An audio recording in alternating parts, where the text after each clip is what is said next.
Ich ging im Walde so für mich hin und nichts zu suchen, das war mein Sinn.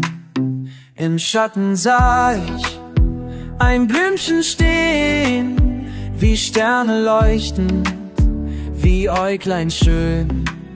Ich wollte es brechen, da sagt es fein, soll ich zum Wecken gebrochen sein.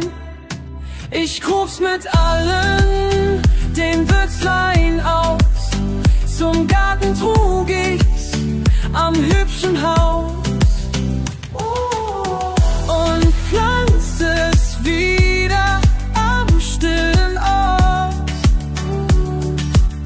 Nun zweigt es immer und blüht sofort.